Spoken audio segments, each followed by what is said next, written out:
Welcome, everybody. Thank you so much for being here tonight. Oh, I've already messed up.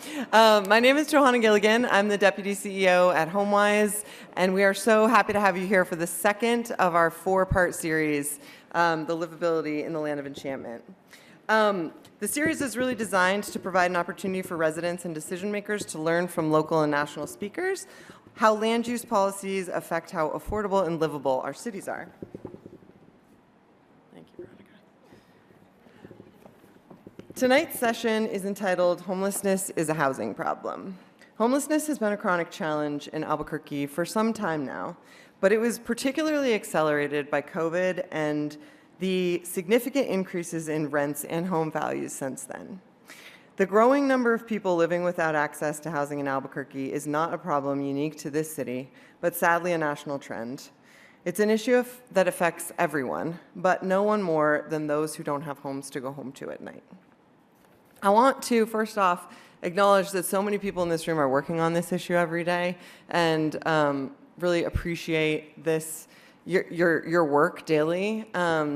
And we really bring this discussion in the spirit of wanting to have a productive dialogue and an insightful dialogue about this problem and what the community solutions are to that kind of a problem. And that's why we brought Gregg Colburn back, who came to Santa Fe last summer and really helped shape my thinking, and I think others, on this issue. We have many folks to thank tonight. Before we dive in, we would like to thank our incredible sponsors and partners that help make this evening possible. We announced them in the last session, but they're also listed in this evening's program. We'd like to recognize the 2025 Livability Officials cohort that are participating in all of these sessions, as well as follow-up sessions with the speakers to support advancing affordable housing in Albuquerque. That list includes Councilor Joaquin Baca, Councilor Tammy Feeblecorn, Councilor Dan Champagne, Environmental Planning Commissioner Ren Halstead, as well as Commissioners Adrian Carver and Tim McGeeshan. We'd also like to sincerely thank Bernalillo County Commissioners Frank Baca, Eric Olivares, and Adrian Barboa, and the following legislators for joining us this evening: Senator Debbie O'Malley, Senator Heather Bergmans, Representative Diane Torres Velasquez, and Representative Diane Hochman-Vigil. A few logistics before we get started. You can use the QR code up on the screen to view the program for this evening, and you can also use it for questions. So in a few minutes, we will hear from our speaker, and then we will have a panel discussion with housing expert Daniel Wehrwath and Taylor Cook, who's the Director of Homelessness Initiatives for the Office of the Governor. We will also have some time for Q&A. We will accept questions like we did last time electronically through Slido. To participate, please visit the QR code. Please use the QR code or visit the Slido website and input the numbers shown. Once you are in Slido, you can click on Q&A and the green Ask button to submit your questions. We got tons of questions last time. We love getting questions. Even if we don't get a chance to ask your question, it really helps us understand what people are thinking about. We are so very excited and pleased to have Gregg Colburn back with us tonight. His full bio is in the program, but a couple of highlights. Gregg is an associate professor of real estate at the University of Washington. He publishes research on topics related to housing and homelessness and is co-author of the book Homelessness is a Housing Problem: How Structural Factors Explain U.S. Patterns. Please join me in welcoming Gregg Colburn.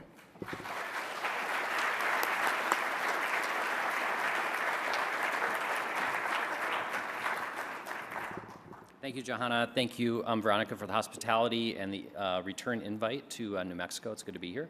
I understand you had Heather Worthington recently, a wonderful colleague from Minnesota. I am from Minnesota. In fact, I have a high school friend here, Matt Grubbs, famous newsman in Albuquerque. We went to high school together. We've known each other for, 35 plus years. We went to White Bear Lake High School, go Bears. So anyway, Matt, thanks for being here. My wife's best friend, or one of her best friends, is from Albuquerque, and they were potentially going to come tonight, but they might be out having a cocktail. But if you see a blonde woman sleeping or sticking a fork in her eye, that would be my wife, because she's heard this more times than she probably would like to hear. So anyway, I'm excited to be with you tonight and share some of the ideas from our book. and then apply it to your unique setting. And I was just in the green room talking with the panelists, talking about the unique nature of the Albuquerque housing market. One of the more interesting, odd ones that I've seen. And we'll talk about why that is and some of the implications for your community. So I'm a somewhat unique person to be standing up in front of you. I am a second career academic. My first career was in finance. I was an investment banker and private equity investor. And I did that for about 17 years. And so I was trained professionally in the markets. And I was about to turn 40 and had made it through the financial crisis and had just about enough of that. And so I quit and got my PhD in public policy and focused on housing.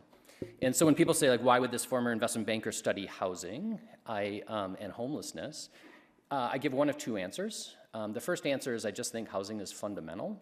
And if we think about this from a Maslow perspective, if you go back to high school health class, we have to fulfill our basic needs before we can kind of move up the ladder to ultimately self-actualization.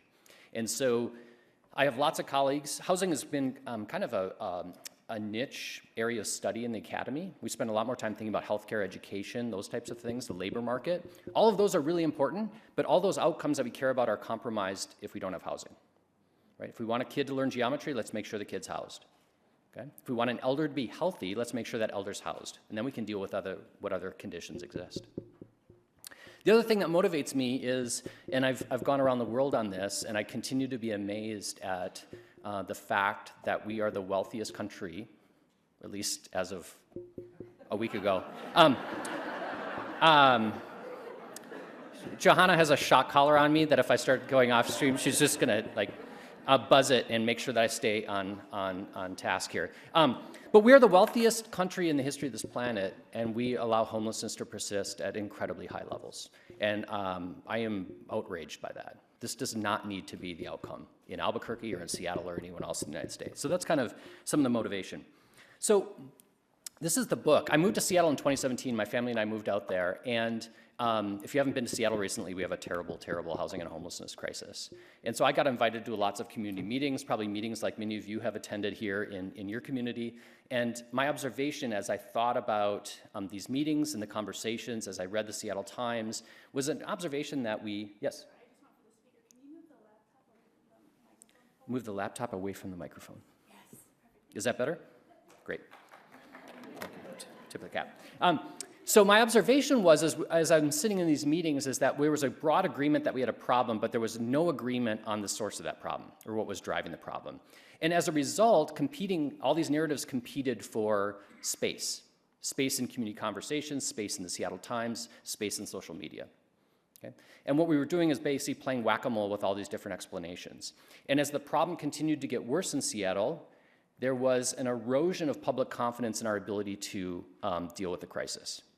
And therefore, we started to have conversations of, we spent X million dollars, X $100 million on homelessness, the problem's gotten worse, why are we spending this money? Okay? And as someone who cares about public policy, those conversations scared me a little bit. And so the idea with the book was not necessarily to break new ground, but to translate what we've known in the academic literature for some time for a general audience, talking about what the fundamental drivers of homelessness are, such that we can then focus our time, attention, and resources on that fundamental driver. And it doesn't mean that these other things aren't important. What it means is that we really need to focus on, in our opinion, what the fundamental driver of this is, which is a lack of affordable housing. And if we don't get that right, I think we're really going to struggle to reduce or end homelessness in Albuquerque, Seattle, and everywhere else around the United States. So I will say one of the great surprises of my life is that people have read this book. I joke that I joke that when I wrote it, I knew my parents would read it because they love me and they were almost obligated to do so, and I didn't know if anyone else would, and people have. And I've ended up traveling all around the United States and internationally talking about this book. And it's been a really rewarding experience because I've met a bunch of amazing people who are doing really good work. I've learned so much about this country and cities and housing, and so it's really been a great pleasure, and I've had a chance to come back to a bunch of places, which has been really fun. And so getting into kind of the meat of the topic here, if we're going to talk about homelessness, we need to wrestle with a really difficult question, which is what causes homelessness. And for those of you who've gone to graduate school, identifying causal relationships in the social world is really hard because human beings are complex. We teach classes on causal inquiry, causal inference, and they're hard. They're hard classes. And so homelessness, I would argue, is one of the most complex phenomenons in society. And so there's lots of different ways of knowing or understanding about homelessness. One of them is we ask people who are experiencing homelessness, why are you homeless? Right? They are the experts. They have a lot more experience with that than I do. And what's interesting is when we ask people about their experiences with homelessness, they give us all sorts of answers. And they're blunt and sometimes really hard to hear. Right? My boyfriend beat me up and I ran. Now I'm homeless. Got in a fight with my roommate. She kicked me out and here I am. I drank too much, made some poor decisions, lost my job, et cetera, et cetera, et cetera. And so we honor these explanations as true drivers or causes of homelessness. Seattle Times gets a hold of them and says, here are the causes of homelessness. And I kind of scratch my head. Who am I to say that it's not? But I fundamentally don't believe that divorce is the fundamental driver of homelessness in the United States. If it was, we'd have a lot more homelessness. Okay? Of course it's true, though, that divorce in the wrong set of circumstances can absolutely precipitate a bout of homelessness. There's no doubt about that. And so the central challenge I had when I was formulating this book in my head before I ever put a word on a piece of paper was, I know that I'm going to be coming in wearing a blue sport coat saying it's the housing market, and there might be a woman standing next to me saying I'm homeless because of domestic violence. Okay? So how do we honor that experience while also delivering a message that I fundamentally believe is really, really important? So the way that we ultimately decide to kind of navigate these two explanations is to draw a distinction between root causes and precipitating events. And the point is not to say that one is right and one is wrong. They're both true, but they're different. We need to understand them differently. And the way that we highlight this is this metaphor or analogy of musical chairs. It's funny, my co-author Clay, who's also from Minnesota randomly, is super smart, Rhodes Scholar, and we had this debate when we were writing the book if we were going to use the musical chairs metaphor in the book.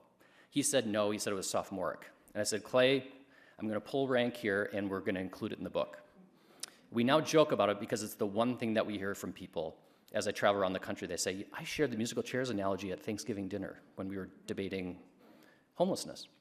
So, musical chairs, you know how the game works. 10 friends, 10 chairs.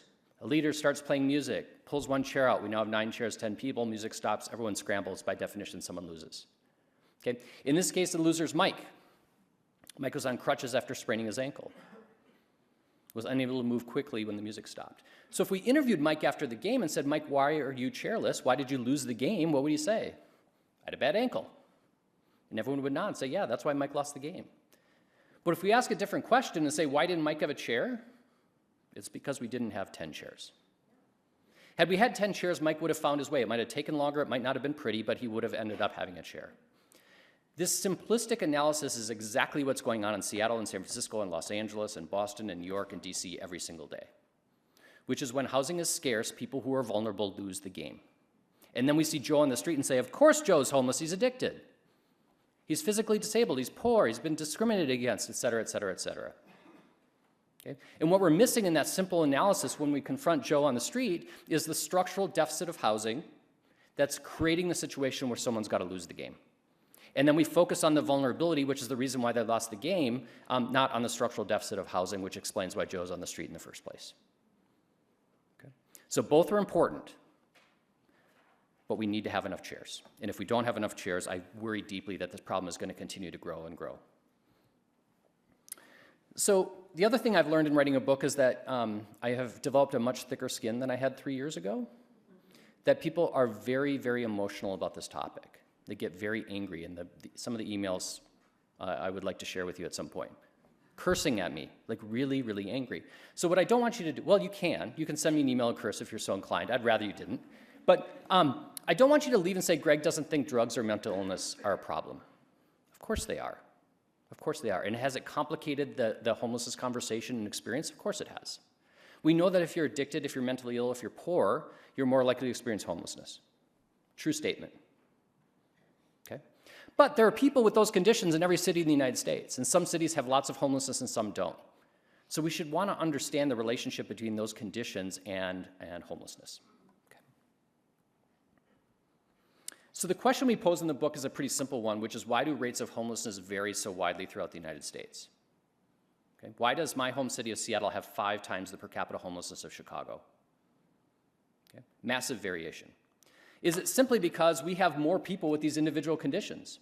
If mental illness, addiction, or poverty cause homelessness, if you have more people with those conditions, you'll have more homelessness. That's a perfectly logical explanation for explaining regional variation. Turns out it's wrong, completely wrong. But it doesn't stop people from making the argument. Okay? And so the fundamental point here is that we should want to try to understand what's going on in all these cities, because if we can provide a credible explanation for regional variation, it should tell us something fundamental about the nature of the problem. And then we can say, like, maybe we should focus on that, rather than playing whack-a-mole with all these different explanations all the time. So the thesis of the book is that tight housing markets, places where housing is expensive and scarce, accentuate individual vulnerabilities and produce homelessness at much higher levels. Okay. And these individual attributes, which are important, which deserve attention and treatment, are really a sorting mechanism. They're helping us to identify the people who are most likely to lose housing when housing is scarce. And then we're all guilty of walking by a person on the street and saying, linking that person's condition, physical, mental condition, with their homelessness, okay? Which then complicates our understanding of the crisis. All right, so this is going to be a little small on the slide, but I'll kind of walk you through what we're looking at here. So the sample in our book is the 30 largest metros in the United States. Okay, so Albuquerque doesn't make the cut, but I've got your numbers up there just for your own edification. And so there's a bureaucratic nuance here that's important, and I've read a lot of good journalism that ends up mixing this up a little bit. There are places that count homelessness at the city level, New York City, for example. And there are other places that count at the county level, LA County, for example. Neither one is right or wrong, but you can't compare counties to cities, because cities, all else equal, will have more homelessness, because homelessness congregates in the urban core. So what we need to do is compare cities to cities, and when we do that, what we'll see is New York, DC, San Francisco, and Boston have about 10 people experiencing homelessness per 1,000 per capita, and that's about 5 times Indianapolis. In 2019, when these data were based, Albuquerque was at 2.7. So you were down, you were higher than Chicago and Indianapolis, but at the lower end of the range. Okay. In counties, the numbers are lower because we're including suburbs, but again, what you'll see is a 5-to-1 relationship. So you've got LA County, Santa Clara, King, which is Seattle, and Multnomah, which is Portland, are about 5 times Hillsborough, which is Tampa, Florida. Okay. So this is huge, huge variation. It's not 20% more, 30% more, it's 5 times. So the point of the book is we're going to use real simple statistics, and we're going to take all these explanations for homelessness and test to see whether it helps us understand this relationship. If it doesn't, we cross it off, we move to the next one. That's the logic of the book. And spoiler alert, housing plays an important role in this. Okay. One of the other scary things about writing a book is people can write book reviews. I can't remember if I shared this last summer, but there was a professor at Indiana University who reviewed the book. It was a very nice review. But his opening sentence was awesome. It said Gregg Colburn would make a terrible mystery writer. Because so I'd never met him. I sent him an email. I said, you win the award for best opening sentence to a book review. Preview of coming attractions. So you were at 2.7 per capita back in 2019. That number's up to 4.4 now. And so you are now creeping up this distribution. The 23 numbers, which we're still kind of working on, they're a little higher for some of these big cities, but you're getting close to the midpoint now as opposed to being at the low end, which is definitely a cause for concern. Okay, so we're going to test something and then see if it explains regional variation. So you're going to see a few of these. I apologize if you haven't taken statistics in a while. You don't need to really understand what's going on here. We'll tell you what's going on. Okay? We're going to start with poverty because, of course, homelessness is a poverty problem. If you're poor, you're more likely to experience homelessness. End of story. Okay? So what we're doing in this is I'm going to walk away from the mic for one moment. This is the poverty rate. This is high poverty and low poverty at the community level, and that's homelessness. So each dot represents the poverty rate in a city and then the amount of homelessness that they have. So what's interesting is when you do this, what you'll see is there is a statistical relationship between poverty and homelessness, but it's in the opposite direction of what we would expect. It's a negative relationship, negatively related. Places with really high poverty have lower rates of homelessness. Well, that's weird. Greg just told me that poverty causes homelessness. At the individual level, it does. At the community level, homelessness thrives amidst affluence. The cities with the highest levels of homelessness in the United States are our richest cities. Seattle and San Francisco are the two richest cities in the United States, highest rates of homelessness. Boston, DC, LA, very wealthy cities. Our poorest cities, Detroit and Cleveland, have some of the lowest rates of homelessness in the United States. So homelessness thrives amidst affluence, and the problem in Seattle is not that we have more poor people. Do we have some? Of course we do. We have far fewer poor people on a per capita basis than a lot of other places. This doesn't mean that poverty doesn't matter. What this means is that being poor in an affluent city has really, really dire consequences. You might be able to figure it out in Detroit, try to figure it out in San Francisco. There's no chance. There's no chance. Okay, this is serious mental illness. This is when people's blood pressure starts to rise, at least some people. Okay? This is state-level data. The data on drugs and mental illness are better at the state level than the city level. And what this shows is that there are people experiencing serious mental illness in every state in the United States at varying levels, and that variation bears almost no relationship to rates of homelessness. Okay? So the problem in California, Oregon, and Washington is not that we have disproportionate numbers of people who are experiencing mental illness. The story here is that the consequences of mental illness are different in different places. Is there a broader story here about the inadequacy of our behavioral health system? Of course. Of course. We have a woefully inadequate system in the state of Washington. The number of mental health beds is shockingly low. So absolutely we need to focus there. But the problem that we have, even though it's visible on 3rd Avenue in Seattle, I see people every day who are in crisis, it's not that we have more, it's just more visible there. Okay?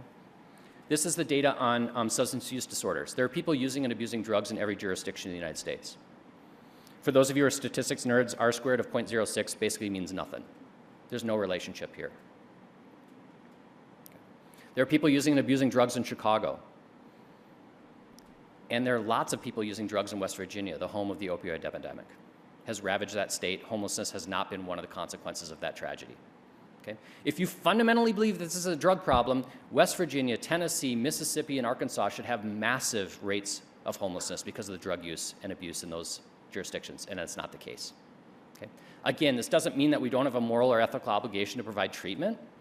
Our treatment of substance use disorders is inadequate, no doubt about it. But the problem in Seattle and San Francisco is not that we have more drug users. The other point that's super important on behavioral health is the causal arrow goes in both directions. My addiction might cause me to experience homelessness. We also know that almost equally likely is when someone's experiencing a behavioral health disorder on the streets, that behavioral health challenge is a result of being homeless. The trauma of unsheltered homelessness is brutal. When you read the research on this, what people go through on the streets, they're not sleeping, they're not getting medical care, they're not getting fed, they are victimized physically and sexually. And the fact that then people develop behavioral health challenges shouldn't surprise any of us. And so when we see someone walking down the street and behaving erratically, it's equally likely that that condition produced the homelessness. It's also equally likely that it is a consequence of living on the street. And so what I say to people is, I don't want people in crisis on the street. I don't want people urinating outside of restaurants in Seattle. And if we want that behavior to stop, let's get people housed. Because that behavior will continue, and it will continue to get worse.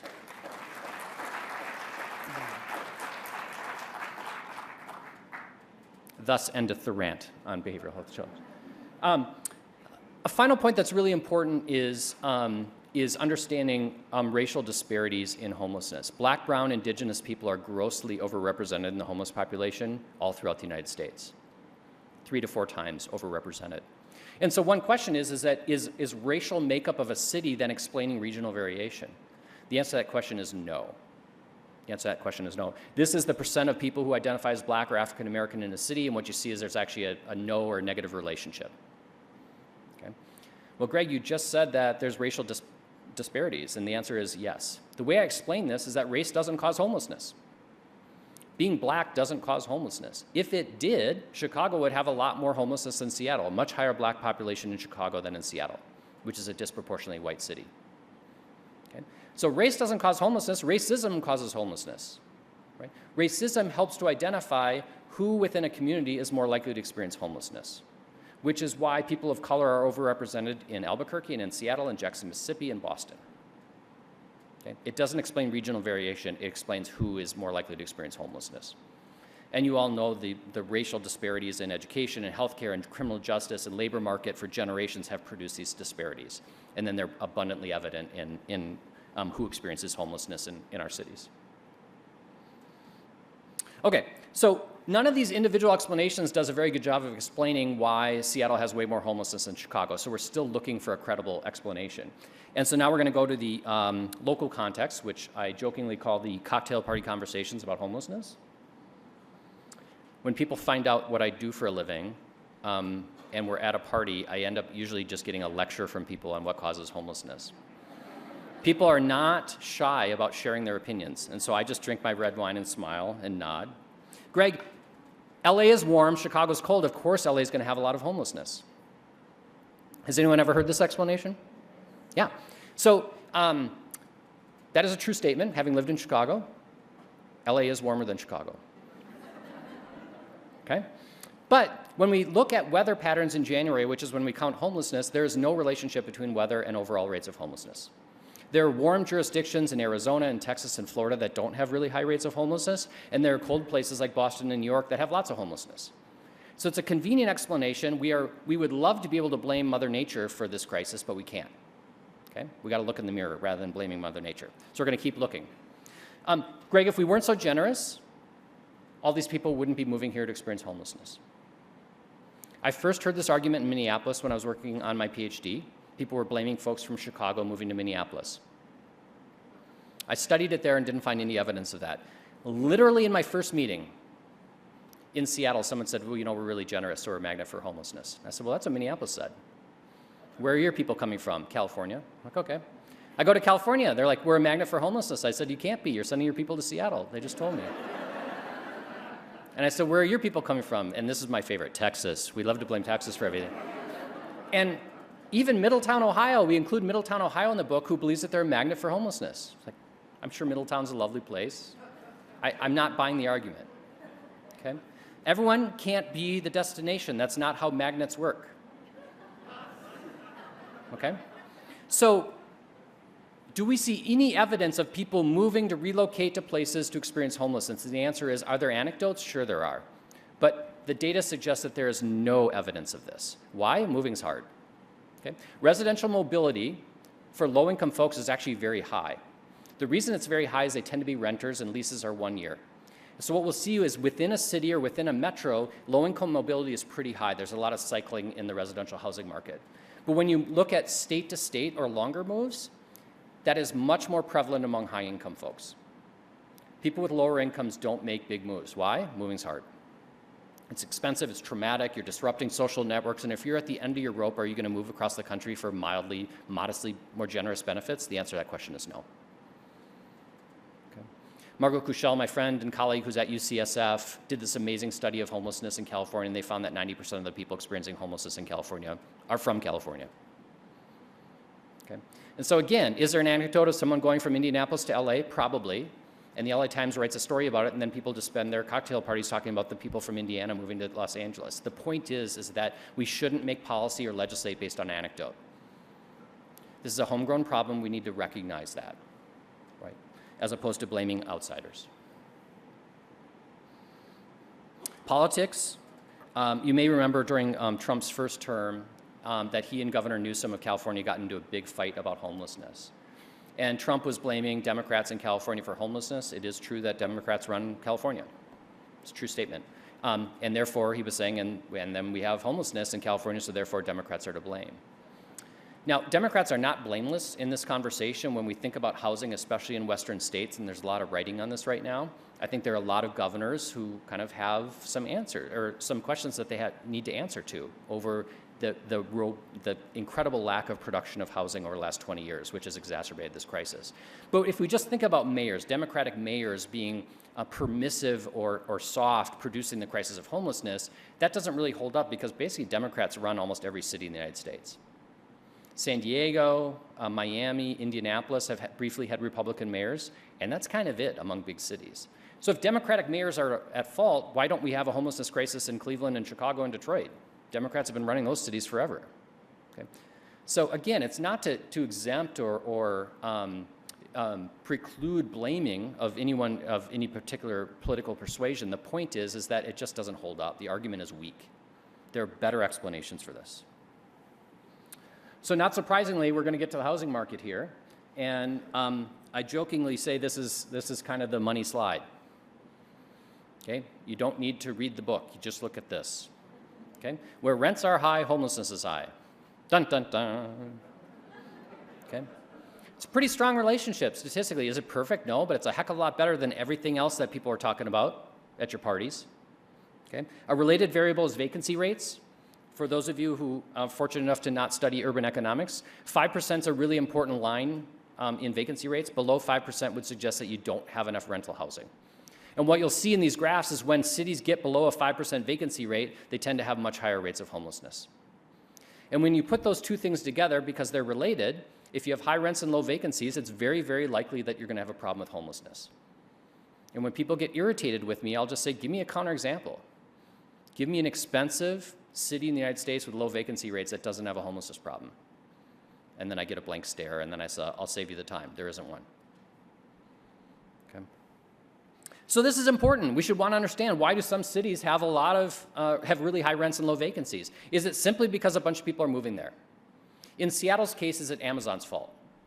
Amazon blew up Seattle, was hiring tens of thousands of people every year, paying a bunch of money, and what happened? Our housing market was wacko. Having tried to buy a house in 2017 at the peak of the Amazon boom, it was something else. We'll talk about that over a glass of wine. But what's interesting is when you actually plot population growth, which is a proxy for housing demand, against rates of homelessness, you actually see no relationship. The one on the left is upward sloping, but the R-squared is really low, so there's just not much of a relationship there. And this really puzzled me. I was confused by this.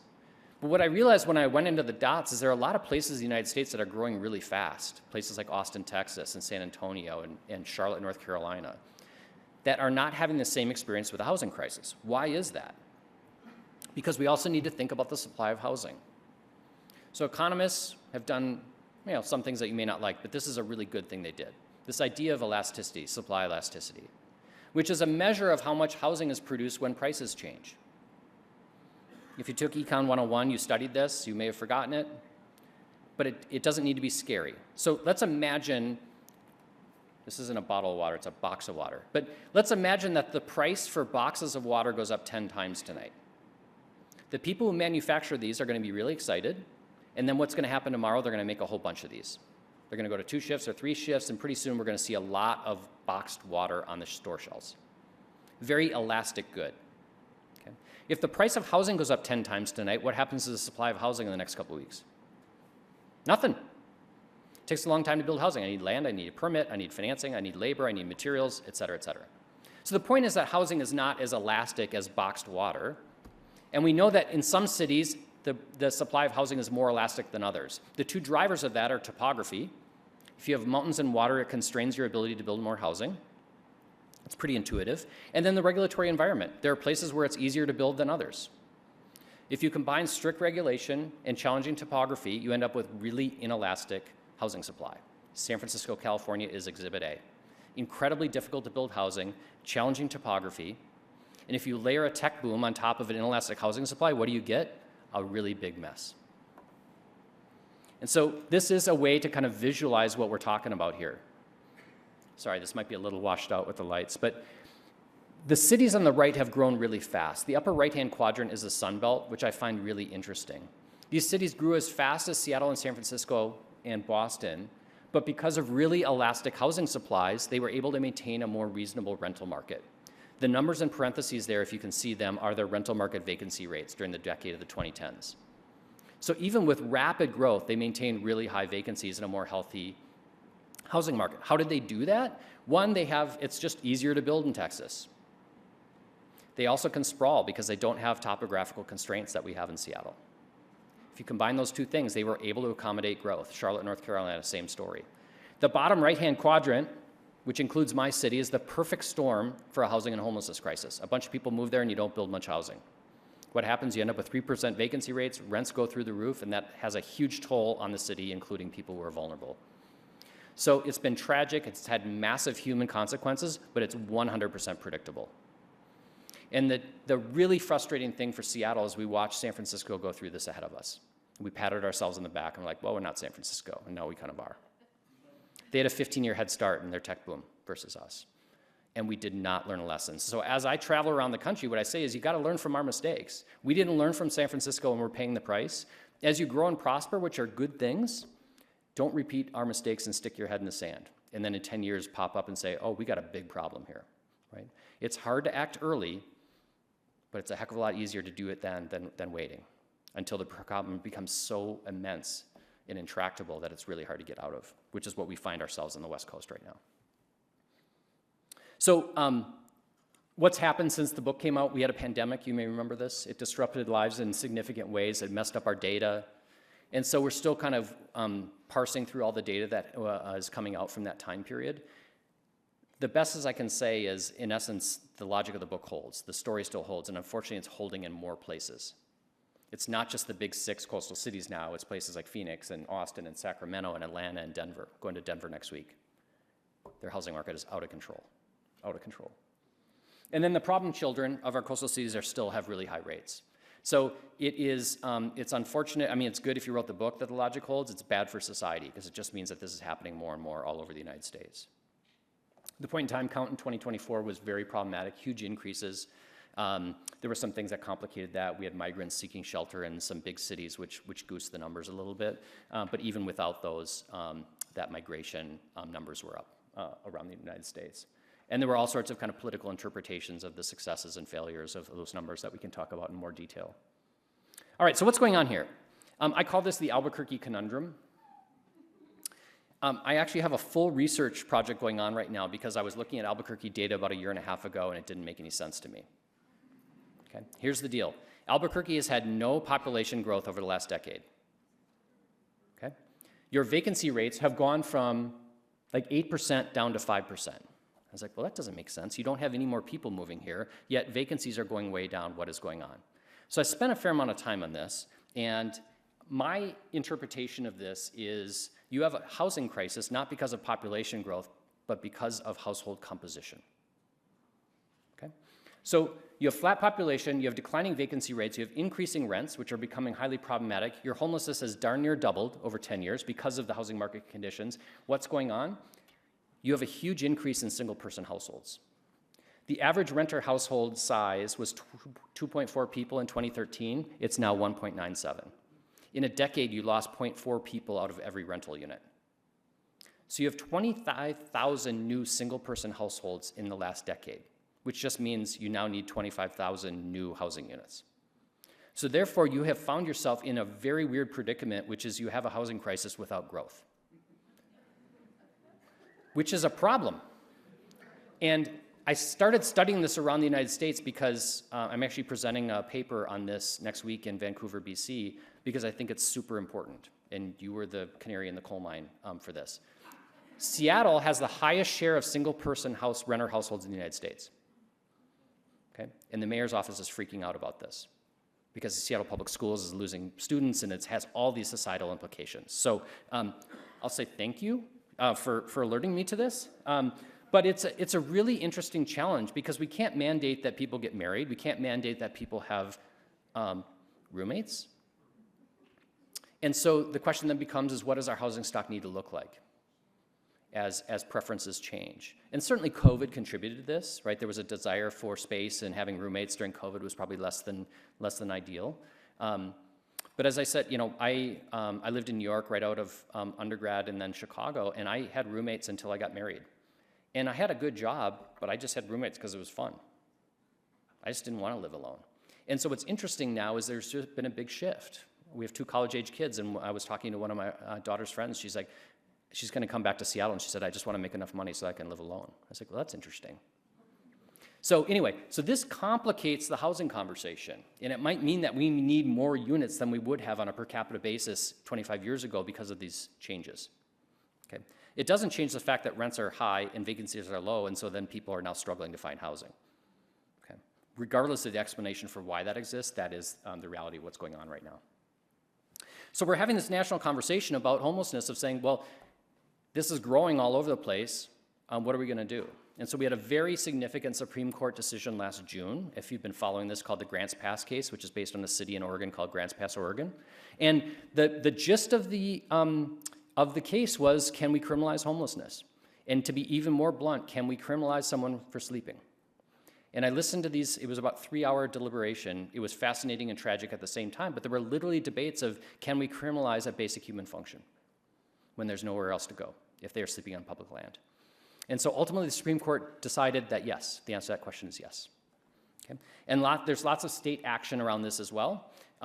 This is sort of a tragic and humorous story. I have a Google alert for my name and the name of the book because it's interesting to see how it's being used throughout the United States. And one day I woke up and I had a Google alert from Oklahoma. And this journalist, I don't know who this is, but must have read our book. And she was interviewing the person who is the author of a criminalization bill in the Oklahoma legislature. Okay? And Representative Weaver was in discussions with the journalist, and she asked him, do you think homelessness is a housing problem? And he said, well, it could be. I mean, it could be if they don't have any place to live. Okay, so even people who are advocating for criminal solutions, when pushed, have to acknowledge that, yeah, housing is certainly part of the story. That's certainly part of the story. My hope is that we will not pursue this to great lengths because the evidence is overwhelmingly clear that it's counterproductive. If someone's struggling to hold a job or to get housing, how about let's find them and give them a criminal record? It's just going to make those things much difficult on the way out. It's also cruel, but setting that aside, it is wildly ineffective. And so if your goal is to end homelessness, this is not what you should be doing. If your goal is to criminalize people or get them to move out, then maybe this is an appropriate strategy. But it's not, there's zero evidence base on this being effective. So to wrap up, and then we'll get to the panel discussion is, so what do we do here? Greg, we've spent X million dollars. The problem has gotten worse. Why should we continue to spend these dollars? I've heard this all over the place. I take issue with that logic for 2 reasons. One is that we have a scale problem. Yes, we spent a lot of money, but the scale of the problem is multiples of what we've been spending. It's not a failure of the interventions, it's a failure of scale. Had we scaled these things, we would have had much better success. Okay? The second thing that's really important is a lot of the money we spend on homelessness is a response to the crisis. It is building and supporting a crisis response system that is life-saving. Okay? The people who are doing that work are literally saving lives, and I absolutely think we should continue to fund that system. But we're fooling ourselves, and if you talk to people in the crisis response system, they say, why are you blaming us for homelessness? It's not our fault. We're there to care for people, just as the ER doc is there to fix your arm when you break it. We're not blaming the ER docs for broken arms, yet we're blaming the homeless response system for people experiencing homelessness. The reason people are entering homelessness is they don't have stable housing. Therefore, in addition to creating a crisis response system, we need to invest upstream and create more housing options so that fewer people are entering the system. If we don't, this will just be a game of creating a bigger and bigger and bigger crisis response system, which is what New York City has done. They now have a massive shelter system that houses hundreds of thousands of people, billions of dollars a year, and it's a road to nowhere. People just get warehoused in these massive shelters. That is not my hope for Albuquerque or any other city. It doesn't mean that there aren't a role for shelters, of course there are. But we have got to focus upstream to hopefully reduce the number of people flowing into the system. Who should do this, public or private? The answer is all the above. I get accused of being both a socialist and a shill for corporate interests in my talks. Okay. I'm a shill for corporate interests because I think it should be easier and quicker for people to build market rate housing, private developers. We need a lot more units, and we need to make it easier for people to build those units. We also can acknowledge that there are going to be people who can't afford that housing, and that's okay. That's not socialism, it's math. Okay? And then we need to have an adult conversation of what we're going to do for people who can't afford that housing. And that's an important conversation to have. We can have both those things. It doesn't need to be either or. So my hope with this book is to hopefully change people's perspectives on this issue. And one of the reasons is that it's very tempting to blame Joe when we walk by Joe for the situation in which he finds himself. Oh, I feel bad for Joe, but he made some poor decisions. If instead I see Joe as a consequence of structure that I've contributed to, it forces me to then look at the mirror at night when I'm brushing my teeth and saying, well, then what am I going to do? Because I helped to create this. We've all helped to create this through the systems that we've had in the United States over the last couple hundred years. Okay? And that's scary because structural problems are hard to fix. They require political courage and resources and all these things that are short supply. It's a lot easier to just blame Joe. Okay? But that's not going to end the problem. And so the final thing I want to wrap up on is a positive note, which is people will say, Greg, I'm not convinced that this is going to work. And I'll say, well, I'm confident it will because we literally just did it. In the aftermath of Iraq and Afghanistan, politicians from both parties said we don't want a repeat of the Vietnam generation, where men, it was largely men at that point coming back from Vietnam, were grossly overrepresented in the homeless population, right? And that was sort of a stain on the United States. I don't think anyone felt good about how we treated returning veterans from that war, whether you like that war or not. Okay? So to avoid that, we said, let's make sure that veterans are not grossly overrepresented in the homeless population. What did we do? We provided funding through the VA and HUD, and we cut veteran homelessness by 55% in just over a decade. And how did we do that? We provided housing and services. Some people just needed a voucher, low purchasing power, and they're off to the races. And other people had severe behavioral health disorders, and they needed services. And we provided them, and it worked. So our collective failure is not that these interventions don't work, even though in the newspaper we're fighting about this all the time. It's because we haven't scaled them. And we made a decision to help this population and not other population. And I'm all for housing veterans. My dad's a veteran, my grandpa's a veteran, all for it. I'm not for drawing a line for a small segment of the population and fixing that one and then leaving everyone else. That doesn't make a ton of sense to me when the solutions exist right in front of us. So I firmly believe that we can end homelessness in my lifetime. I really believe that, but we won't if we continue down this path. Right? So we need to support these interventions, and we need to make sure that our cities have adequate housing for people of all income groups. So I will be rooting for you from Seattle. Keep up the good work. Thanks.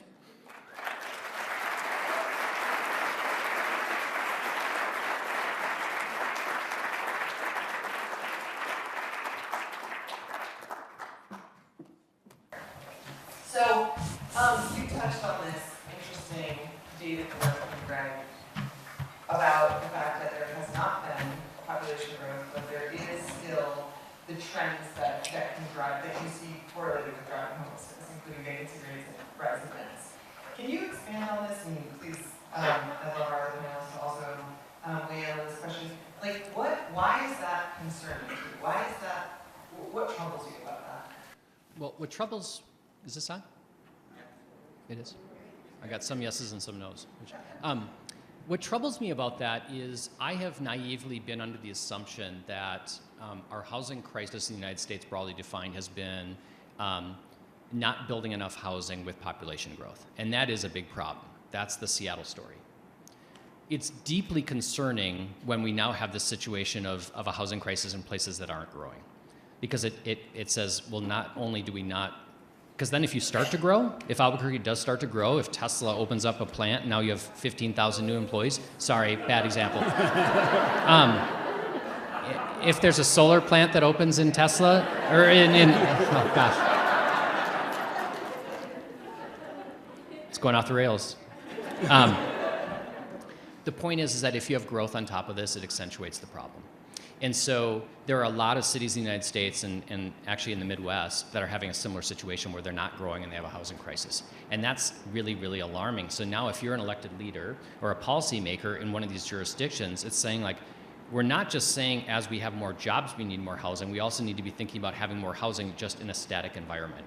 And that's kind of alarming. And I'm actually a little surprised that we've been slow as a nation kind of to think about this, which is why I'm kind of excited about this research, because it's basically me kind of taking people by the lapels and shaking them saying, you gotta pay attention to this. I was in Green Bay recently and the mayor sat down, mayor of Green Bay, and he just said, I got a question for you. He's like, we have a big problem with people living alone in Green Bay and it's creating housing demand. I'm like, Mayor, you're exactly right. And so it's not just here, but it's super important. And so it has these interesting community conversations that need to happen ASAP.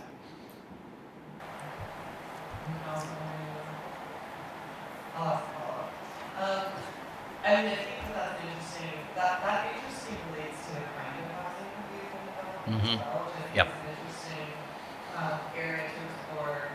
Obviously, single-family homes are the easiest thing from a zoning perspective to develop, and so yeah, I think it begs the question: should we be broadening the kinds of housing that we're, incentivizing development, that we're allowing development?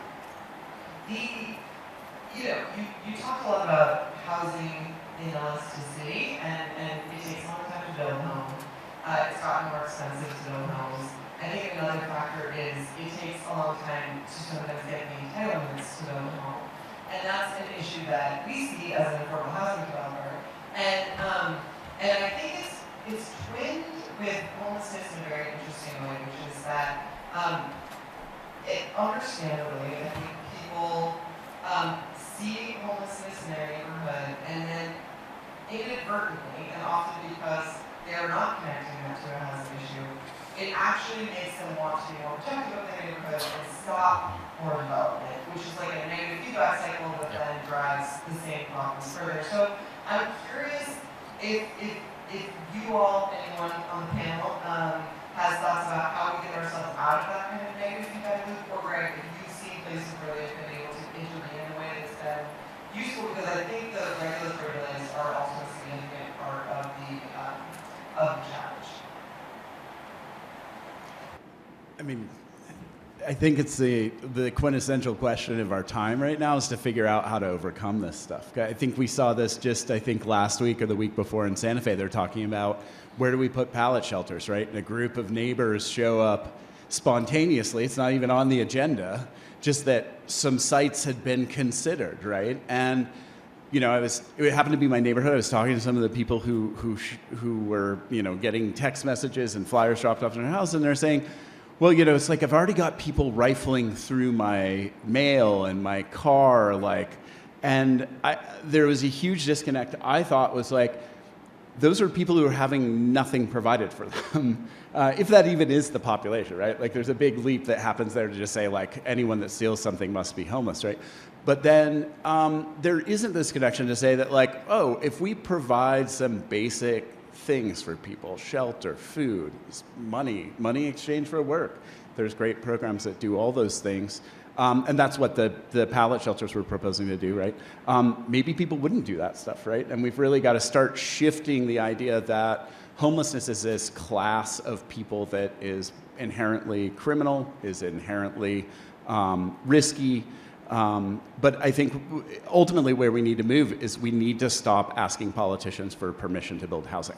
And that's the only way we're going to get out of this situation. We need to make that process much more simple, performative. These are the rules. If you meet the rules, you get to build the housing. And we don't do this thing where I mean, if you've been to a city council meeting in Santa Fe, it's like a seance to build a housing unit there. It's like, we'll be back next Wednesday to talk more about this. You know, it's like, you know, it's just housing. Literally everyone needs this, right? So I think we need to get out of our own way. And culturally in New Mexico, there is a culture of protectionism, right? And growth and development has not always benefited people here and from here. And that has to be part of the conversation, because that's, to me, one of the big challenges. We've got this weird alignment of people who moved here and don't want things to change, and people who have been here for a long time and for whom growth and development has never really benefited. And that's a really hard constituency to overcome, and it takes a lot of education to do that. Greg, have you seen examples of places where they've had intervention strategies that have addressed this particular part of the puzzle? Well, I know you had Heather Worthington here, and it's my hometown, so I'm going to brag about Minneapolis. But I do think their ability to change the zoning across the entire city was pretty novel and exciting. And one of the ways they did that was through coalitions, right? They had a woman, a white single-family homeowner in South Minneapolis, which is an affluent area, who started Neighbors for More Neighbors. It was basically saying this kind of mutually exclusive zero-sum dynamic around zoning is just BS. Right? There's a lot of good things that come from more people there, more amenities, more resources, interesting people in your neighborhood. They can also benefit from the schools and amenities that I've enjoyed, right? Just kind of flipping the script a little bit, and then people say, like, oh yeah, why am I fighting this so hard, right? How is it going to hurt my existence if we end up having more people living in our community? And so I think that is novel. I think the other thing that's exciting to me is a broader conversation on what civic engagement means. And so, you know, when we think about planning commission meetings, they happen at 7 o'clock on Tuesday night. We invite people who are affected, which means they live in the neighborhood, they're already there. And then 6 people show up, they're all over 50, they're single-family homeowners, and they all say no. And in the name of democracy, we then say, well, 6 no's and 0 yeses, so no housing. And so people have kind of started to say, like, well, that doesn't make a lot of sense, because the people who would benefit from that housing aren't even invited to the meetings. And so when people say, what can I do? I say, go at 7 o'clock on Tuesday night. Until we change this system, you don't need 10,000 people. You need like 5 to show up and say, like, I want this housing. And it can change the conversation. And so I think that's also really encouraging that at a grassroots level, this can happen every Tuesday night in every city.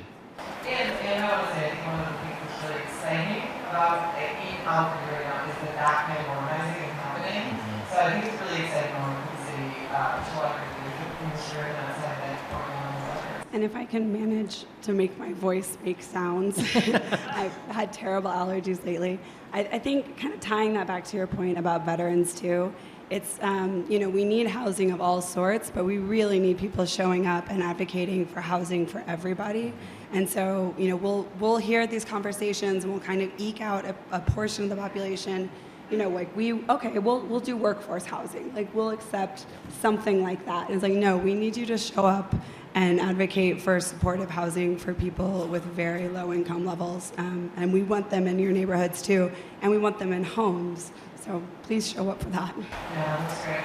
Taylor, since you're spearheading the state level, I'd love to hear, where do you think the greatest, this is a multi-part question, so what do you think the role of the state is in this issue? Yeah. And then where do you see the greatest opportunities and challenges?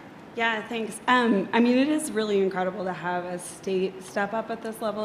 Housing and homelessness have typically just been a local issue. So to have a state, right now we're looking at having almost $230 million across the budget next year invested in housing and homelessness. So, that blows states significantly larger than New Mexico out of the water.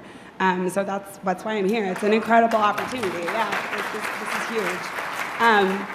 So what happens now is the state will find local governments to work with and share that money with, and that's where, again, where you come in. Like, we need you showing up to those meetings and talking about what kind of housing and solutions you want that money to go to, because it still will be ultimately local decisions and how that money is spent. There's a huge opportunity right now for New Mexico.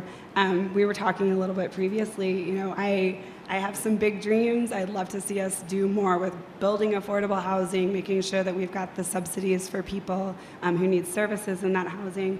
And then there's a lot of work we could be doing with prevention too, with our school districts who proactively identify kids and families that are housing insecure, so kind of right at the edge of experiencing literal homelessness. And I'd love to see us do some of that proactive work as well.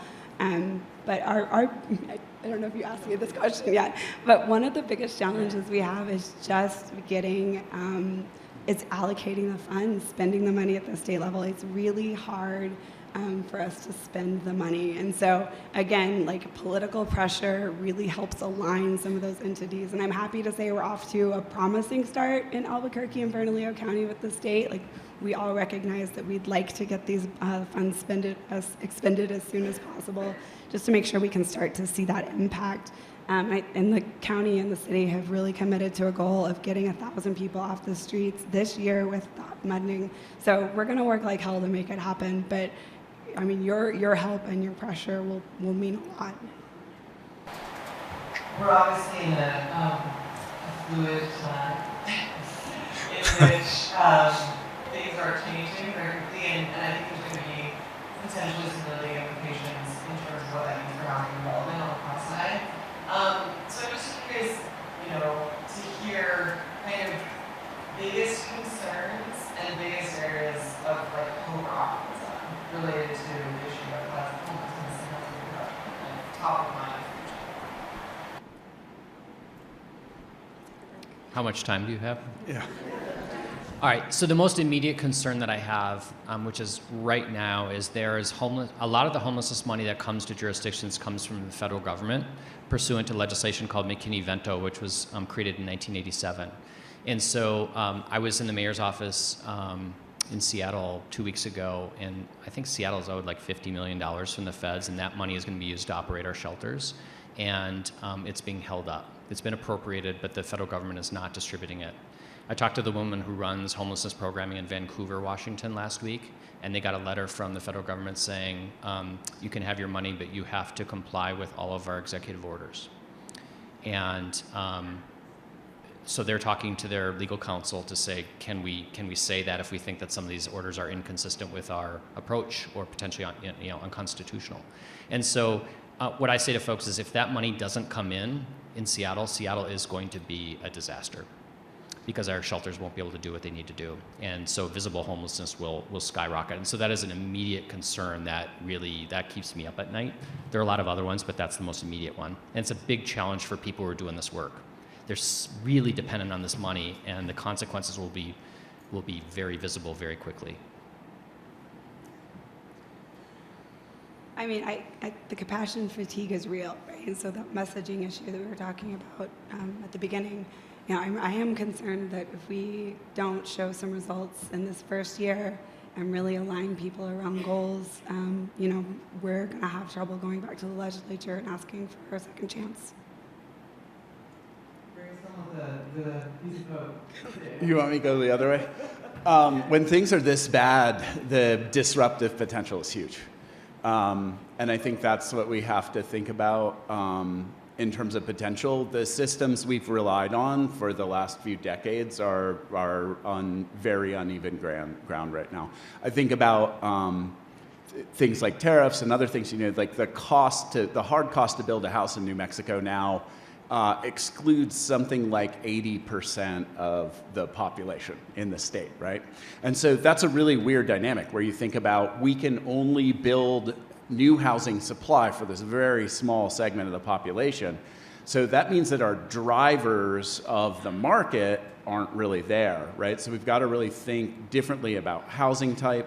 We've got to think about where regulatory delays are costing a lot of money. In Santa Fe County, takes about 3 years to get a large project approved, right? And they calculate the cost of that regulatory delay compared to like a nominal, say, 12-month approval process as almost $80,000 per unit, right? Like that's a really big chunk of money that if we could take that out of the cost of a house, I think the other big conversation that's happening right now is around building codes and things like looking at different approaches for small multi-unit development, reducing some of the requirements around separate staircases and sprinklers for 3 and 4 unit and smaller unit development.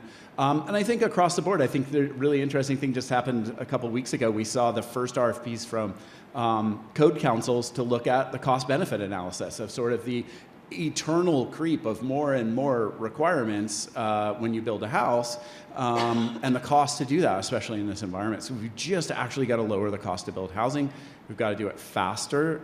We've got to do it easier. And we've got to get more diversity of housing types, especially in a market like Albuquerque, who apparently needs a lot of single units, right?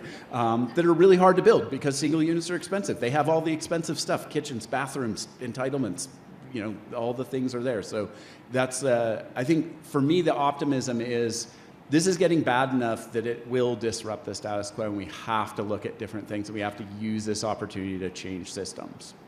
That's great. And I think that paired with this money that really we have this incredible opportunity to deploy puts a lot of pressure on let's get out of our way. Thank you. Thank you all for submitting so many great questions. We have time for a few of these. How much of a factor does American individualism play into accentuating homelessness? Do other countries that also have tight housing markets, but generally more of a tight-knit community, have these problems? Well, I think individualism in the United States is hard-coded in our DNA, and it has a lot of implications. It certainly has implications in the type of housing that we have prioritized and subsidized. If you're a single-family homeowner and you have a mortgage, you have lived in subsidized housing because you've been deducting your mortgage costs from your taxes if you're eligible to do so. And that was a concerted effort. The history on this is really interesting. Around World War I and World War II, the intensive efforts to create suburban neighborhoods, generally for white households, and we created an entire mortgage finance system and tax system to promote that. And we got the result. It worked. It has big consequences, though. And so I think it does really have an impact. I have spent some time in Europe with folks studying homelessness over there, and it's really interesting. Scandinavia, I'm Danish and Norwegian. They have homelessness there, but it's pretty small. And the people who are homeless in those jurisdictions have super high acuity, terrible drug problems, terrible mental illness. They don't have people serving coffee at Starbucks who are homeless, which is what's happening in Seattle, right? Because the other systems that exist have taken care of that. And so the academic writing on homelessness in Europe is just all about pathology. So it's interesting, I'm giving the keynote at the European Homelessness Conference to basically talk about it being a housing problem. And for them, it's kind of like, what are you talking about? So it's interesting, like the way we structure our society has contributed to this. And unfortunately, we're living with those consequences. Thank you. What regulatory or zoning changes work best for a city like Albuquerque, half topographically constrained and with very outdated zoning? Well, I mean, where to go on these? I mean, I think some of the things that we saw in the legislature this year, like by right residential and commercial zones, just creating more by right development processes in general. I think small scale multi-units, Albuquerque did really good with ADUs up to a point, and then, has weird, tricks like an attached ADU is duplex, and you can't do that. It's like all this stuff is such a gotcha game, and it really, I think when you look at the cities that are having real success, like Minneapolis and other places, we're starting now, coming out of COVID and these other factors, to start to see the benefits. It's minimum lot size. So this, lowering minimum lot size, that's Austin is a good example of that. They went down to, I think, 2,500 square foot or 222 square foot. The by right multi-unit, so 4 or 6 units by right without extra approvals is another big one. Just those types of processes that allow higher density, quicker and more predictable approval process, right? And if you look at New Mexico as a whole, right, we are a bad place to build housing. If you think about it as an economic thing, housing capital flows around New Mexico really fastly, because you can spend 3 years trying to get that approval in Santa Fe to do a big subdivision and have it fall apart, right? And the people who invest in housing don't want to do business here because we are slow, unpredictable, and there's lots of things that can knock you off of the path. So I think the combination of increasing density, more predictable processes, those are the things that will lead to more housing. And then better proactive planning. Like, we've got to just come to better consensus about where we are going to build denser housing, like real dense housing, where we can get economies of scale and things like that, rather than doing this case by case. Because what we see in a lot of communities is we are adjudicating cultural values questions in land use hearings where they never get solved. And everyone leaves mad, and usually housing affordability is the loser in that equation. So better community planning, better processes, better community outreach around growth and development that's more balanced, not just the most terrified people having the biggest say in political processes. Those are all the big levers that I think we need to pursue. I would just add parking minimums is the other one. Sorry, I forgot parking. Parking is the big one, and the easiest. Just get rid of parking standards tomorrow. Councilor Baca, do it. Introduce it. I know. I know. This is like, you look at downtown Albuquerque, right? 35% of downtown Albuquerque is parking, right? And there's a lot of single housing units that could fit in that space, right? So land is not as much a problem as some of the other regulatory and zoning issues and parking issues and things like that. So parking is actually the first one I would change. Thank you. The private sector is better equipped to deliver housing, and government-funded housing tends to cost more and get less. How do cities partner with the private sector to address the problem without creating waste in the homeless industrial complex? There's a lot wrapped up in that question. Yeah, there's a few elements in that one. Well, I'll start. Yeah. So 95% of housing in the United States is unsubsidized by the federal government. So only 5% of units in the United States, public housing, tax credit housing, or voucher housing in which people with vouchers are living, 5%. So we have a highly, highly, highly commodified housing system, which means if we are short anywhere from 2 to 5 million housing units, there's a range of estimates, if we're going to build 5 million housing units in the United States, private developers are going to build the vast majority of that. And you might like that or you might hate that. And that's a legitimate conversation to have about our housing system. But it's not going to change tomorrow. And so ultimately, we will need private developers at the table to build a whole bunch of units. And so this is where I get accused of being a corporate shill, which is it's got to be easier and cheaper to build. Because if we're going to add on $80,000 a unit in Santa Fe, and a private developer just says, you know what, I'm going to go to Phoenix. Capital's mobile. Capital can go where it wants. Again, a fair conversation of whether that's the right way to structure a society or not, that's the way we've structured it. And so we're launching a housing center at the University of Washington. And it's been interesting. People are like, are you going to have private developers on your advisory board? And I was like, you better believe we are, because they're the ones building the housing. And so are there moments of excess and moments of greed? Of course there are, but that's true in every field, professional field in the United States. I don't think demonizing developers is the path to fixing this. And these conversations are really hard. I assume good intent until someone gives me a reason not to assume that. And so we can bring people together saying, I don't know anyone who wants more homelessness. And I think there are a lot of people who say, like, I would build more housing if I could, I just can't make a pencil right now. And so I think we can have these conversations. And then we also need to have that adult conversation of what we're going to do for the folks who can't afford this. What are we going to do for people making $13 an hour in Albuquerque? Yep. The private developer cannot help that person. They can create a unit, and then with subsidy can get someone in that. That works. But we have to have both of those conversations, would be my take on that. I just add, I mean, I've built the subsidized housing. I mean, it's not that much more expensive in New Mexico than market rate housing. It has a lot of times higher standards for energy efficiency and other things, often to serve lower income populations who can't afford to pay high electric bills and things like that. But I think the underlying problem is we can't afford to subsidize a market as unhealthy as we're starting to see in the urban areas in New Mexico, right? And that's the ultimate problem. We can't afford to solely take the approach of throwing money at the subsidization, right? And you look at the trend in the last few years, right? Take the 9% tax credit program, which is one of the largest creators of affordable rental housing in the country, and especially in New Mexico. Well, that's still only, in 2019 was going to build 450 units statewide, right? That's a federal allocation of tax credits.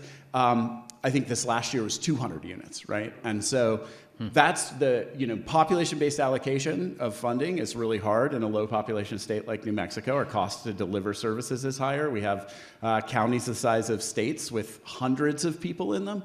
And it's really hard in that context. So the way I always think about this is you need to build enough housing so that the affordability problems shrink to the size where they're manageable, and you are dealing with the people that truly need assistance. Right now, there's people in Santa Fe talking about down payment assistance for people who make six-figure incomes, right? And that is not a function of an affordability problem. That's a function of a housing scarcity problem, right? Yeah. And so ultimately, I think we've got to leave behind some of our tropes about greedy developers.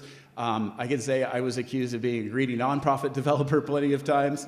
And it's just, they're people who provide a service. And most home builders nowadays are working on margins that are fine-tuned to the 10th or 100th place to get a bank happy, to lend you money to earn 12 or 13 or 15% across a hugely risky endeavor. Right? And so I think we've just got to embrace that. People build houses just like there are grocery store monopolies. Like, no one's protesting that at city council, right? Like, it's just this psychological thing that we've got about development that's really different. I would just say one more thing, because I think this is a really important question, is I think we need more creativity and imagination in housing. So there's a fellow that I know in Seattle who used to work at McKinsey, big consultancy, super smart guy. He quit and started building housing, and he's building micro units, and he's building co-housing, where it's kind of shared facilities. He's raising private capital to do this. He has no subsidy, and he's building housing that he can charge rents, sub $1,000 rents in Seattle, which is remarkable. And will that fix all of our problems? No. But if Ben can keep putting up 500, 700 units a year, like, it's a big deal. And so, to Daniel's point, there is insufficient subsidy to subsidize our way out of this, and so we need to start thinking about these other creative solutions like my buddy Ben is doing in Seattle. And so let's get all of those people in the boat rowing together, and then we can start to have this conversation. You might think micro units aren't dignified. Living on 3rd Avenue isn't dignified. Would be my take on that. Thank you so much.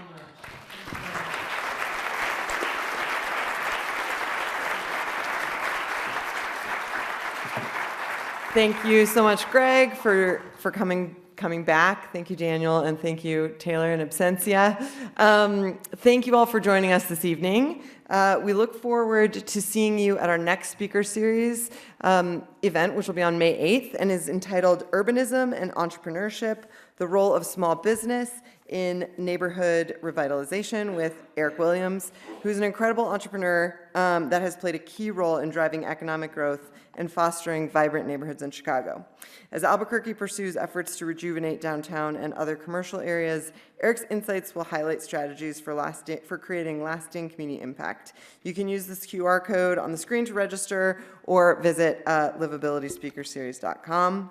In a moment, we're going to break for food, drink, and community building. We encourage you to find someone you don't know and to discuss one of the following questions. What is one thing that surprised you in tonight's session? And how are you feeling about the future of homelessness in Albuquerque?